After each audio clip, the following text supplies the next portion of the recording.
Let me speak to the Honorable Mahama Yariga, who is a member of the ECOWAS Parliament and member of Parliament for Boku Central in Ghana. Hello, good evening, sir. Welcome to Eyewitness News. The ECOWAS has spoken, and they are in favor of military intervention, as they've said before, but now they are readying the standby force to undertake the task, or to do the deployment, or for deployment. But my conversations with Colonel, as you may have heard, suggest that it may be long term, or it may take a while putting the force together, doing what we call marrying up, getting the troops to know themselves, and the eventual deployment may take a long time, that it may not even happen at all. What's your thoughts really on this? Yeah, good evening to you and then your listeners. And thank you for the opportunity to be heard on this matter. I believe you are familiar with the statement that he who desires peace should prepare for war. We all want diplomacy. We believe that ultimately the issue should be resolved diplomatically. But for diplomacy to be effective, the military option has to remain on the table. And those that ECOWAS will be engaging in Niger must understand that ECOWAS has the capacity to enforce its will. If ECOWAS does not demonstrate that capacity to enforce its will, the diplomatic option will not be an effective option.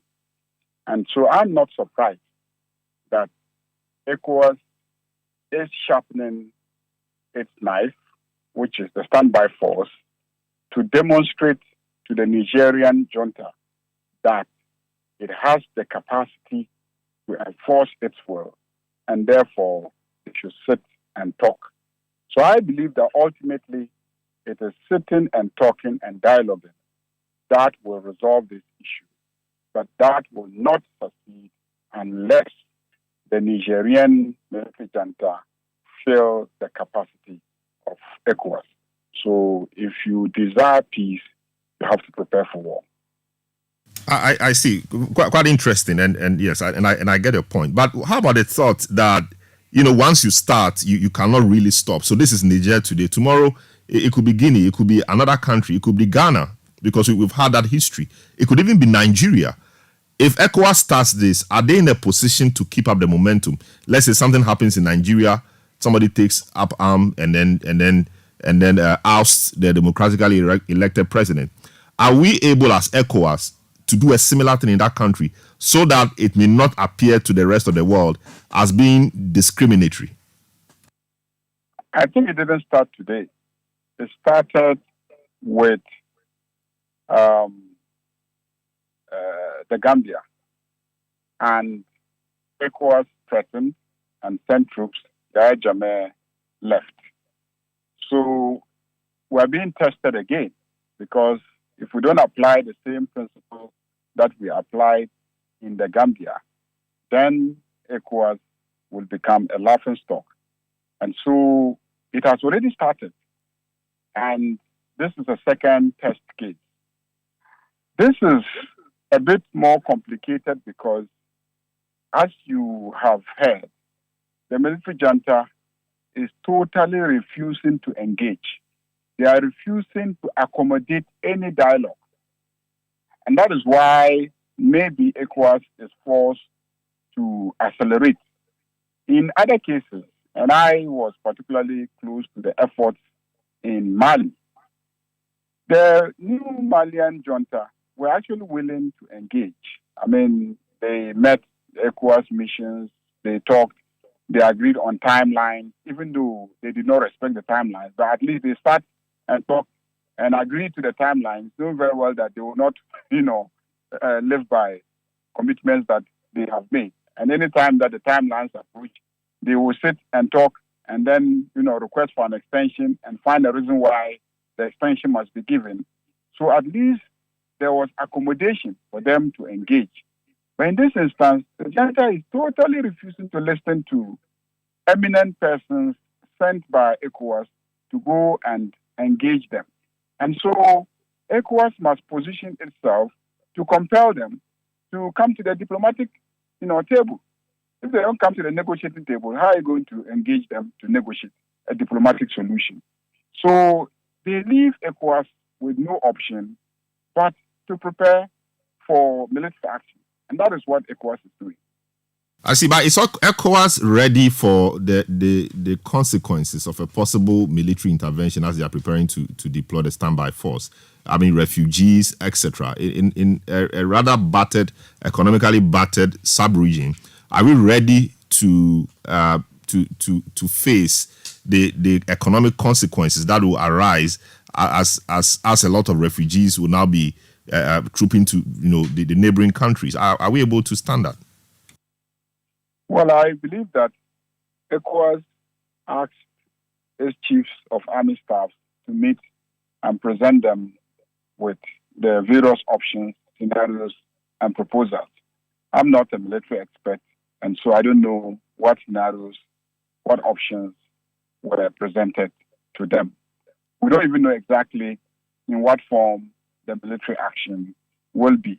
So we haven't even gotten to the point where we can say definitely that the consequences will be, a spillover of refugees across the sub-region and etc.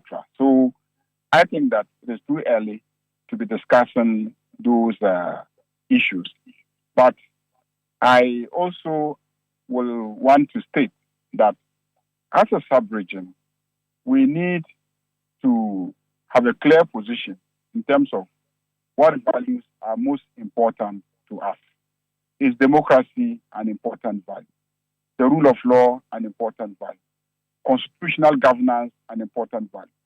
If these are so important, then we must all be ready to pay the price for making sure that we uphold these values. No price should be too dear for upholding these values. If we want to go back to a sub-region that has all the various countries being ruled by military men, then we should be accommodating one military regime after the other in the sub-region. And then that will be the end of democracy. So it is what is at stake relative to the price that we need to pay. I agree with Festus when he talks about the underlying issues, which is the quality of governance under democratic governments. If democratic governments don't step up and ensure that the wider population enjoys the dividends of democracy, then the fragility of democracy will be exposed, and we will see military governments coming up, and we will see popular support for such military governments because the wider population will really not appreciate the value of democracy because they are not seeing its dividends. And so I have been very critical of ECOWAS. I'm the rapporteur of the Political Affairs Committee of the ECOWAS Parliament. I have been very critical of the fact that ECOWAS tends to focus on elections and transition and hardly working on what happens in between elections and transitions. So if you are insisting that there must be democracy, there must be free and fair elections and etc., when people get elected, you must also insist that the quality of governance must be good. And you must devise tools for compelling countries not to be corrupt, to make sure that the resources of the people are fairly distributed and that they are properly deployed and that there's good governance and there's inclusiveness of all the populations and etc. These countries that we see being ruled by the military junta, I have traveled in all these countries, and there are large ungoverned spaces in these countries. There are large swaths of these countries that do not enjoy anything from the state. And so, all sorts of forces fill the space and it cause instability in those countries. And ECOWAS hasn't done much to help these countries. And yet, when the military intervenes, then ECOWAS moves in and tries to use force. And that is why you see the populations filling the stadia and march in the streets in support of their soldiers against, even though they say France, but also the message is partly to ECOWAS. And I have friends there, and they call and say, but you people, when we're here struggling and suffering, where were you? ECOWAS, you did nothing. And today you're telling us that we shouldn't support the military junta.